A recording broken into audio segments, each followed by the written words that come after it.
শীত এসে গেছে, কিন্তু সাঁতরাগাছি ঝিলে এখনো সেভাবে আসেনি পরিযায়ী পাখির দল। ঝিলের প্রতি আরও যত্ন নেওয়া উচিত বলেই মনে করছেন স্থানীয়রা। তা না হলে অদূর ভবিষ্যতে হয়তো এখানে মুখ ফেরাতে পারে পরিযায়ীরা। প্রায় ৩৩ বিঘা এলাকা জুড়ে সাঁতরাগাছির ঝিল। স্টেশন সংলগ্ন এই ঝিল পরিচিত সাঁতরাগাছি পাখিরালয় বলে, কারণ প্রতি বছর শীত পড়ার সাথে সাথেই এখানে ঝাঁকে ঝাঁকে পরিযায়ীরা ভিড় জমায়। হিমালয়ের সংলগ্ন এলাকা, এমনকি সুদূর সাইবেরিয়া থেকেও হাজার হাজার মাইল পেরিয়ে পাখিরা আসে এখানে। এবার শীতের শুরুতে পাখিরা আসতে শুরু করেছে এখানে, তবে সংখ্যায় কম। ঝিলের অপরিষ্কার জল ও ঠিকমতো আবর্জনা পরিষ্কার না হয় এর কারণ বলেই মনে করছেন স্থানীয়রা। হাওড়া পুরসভার ভূমিকা নিয়ে তারা প্রশ্ন তুলেছেন।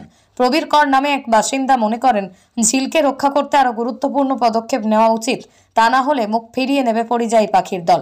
হাওড়া পুরসভার প্রশাসক মণ্ডলীর চেয়ারম্যান সুজয় চক্রবর্তী জানান, ঝিলের বাইরের অংশ পরিষ্কার রাখার দায়িত্ব তাদের, যেটা ঠিকমতো পালন করা হয়। ঝিল পরিষ্কার রাখা রেলের দায়িত্ব। এ বিষয়ে রেল কর্তৃপক্ষের সাথে কথা বলা হবে। পক্ষে বিশেষজ্ঞরা অবশ্য মনে করছেন, কিছুদিন আগে ঘূর্ণিঝড় ও বৃষ্টি পরিবেশে একটা প্রভাব ফেলেছে, সে কারণে হয়তো শুরুতে পাখি কম এসেছে, তবে এবারও রেকর্ড সংখ্যক পাখি আসবে বলে তারা আশাবাদী। পাখি আসেনি, পয় পরিষ্কারটা খুব কম, যাতে পয় পরিষ্কারটা ঠিক মতন হয়নি, পাখি বসার জায়গাটা ঠিক হয়নি। পাখি না বসলে পাখি আসবে কি করে? যে ঝিলটা পরিষ্কার ঠিক মতন হচ্ছে না। যেগুলো আইল্যান্ডগুলো ছিল সব নষ্ট হয়ে গেছে। আইল্যান্ডগুলোকে ঠিক মতন বসাতে হবে, যাতে সুন্দর করে ঝিলটাকে সাজাতে হবে, তাহলে পাখিগুলো আসতে পারে। পাখি যখন এসে উড়ে চলে যায়, বসার জায়গা না পেলে উড়ে চলে যাচ্ছে পাখিগুলো। ভবিষ্যৎ খুবই খারাপ। যা নোংরা দেখছেন আপনারা, প্রচণ্ড নোংরা হয়ে রয়েছে। ঝিলের হাওয়া দিলে চারদিকে পানা ভরে যাচ্ছে, পাখিরা বসার জায়গা ঠিক মতন পাচ্ছে না, সেই জন্য পাখিগুলো উড়ে চলে যাচ্ছে। দূষণ তো মনে আছেই, জঞ্জাল দূষণ আছে, যত নোংরা ফোংরা সব ফেলছে, ফ্ল্যাট থেকে দুনিয়া সব নোংরা ফেলছে, আমরা বললে শোনে না। স্থানীয় লোকরা দেখা উচিত সবারই, এই ঝিলের এই পাখিটা যেন ভালোভাবে সুস্থভাবে থাকে। সেগুলো খাবারে যেমনি আপনার বিভিন্ন রকমের খাবার পায় এই ঝিলে, সেই খাবারগুলো মোটামুটি এই ঝিলে আছে, পরিমাণ ভালোই আছে। কিন্তু আশা করি এই ঝিলটা পয় পরিষ্কার হলে সব থেকে ভালো হয়। হ্যাঁ, এবারে তো শীত এসে গেছে, কিন্তু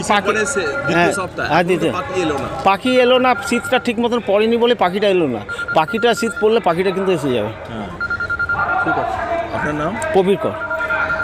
দেখুন, সাঁতরাগাছির যে ঝিল আছে, যেখানে প্রতি বছর আমরা শীতকালে দেখি প্রচুর পরিযায়ী পাখি আসে, তারা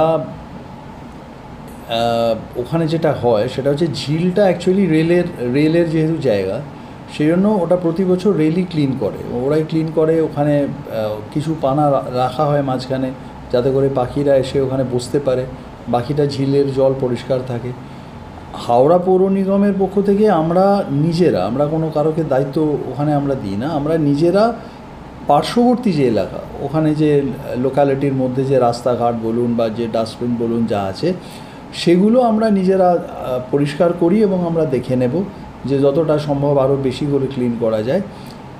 আর আমরা রেলের সাথে নিজেরা একবার আমরা নিশ্চিতভাবে কথা বলবো যে ওই জায়গাটা ক্লিন করার ব্যাপারে তাদের এবছরের কি পরিকল্পনা আছে বা তারা কবে থেকে কী করবেন, এটা আমরা সেভাবে তাদের সাথে কথা বলবো।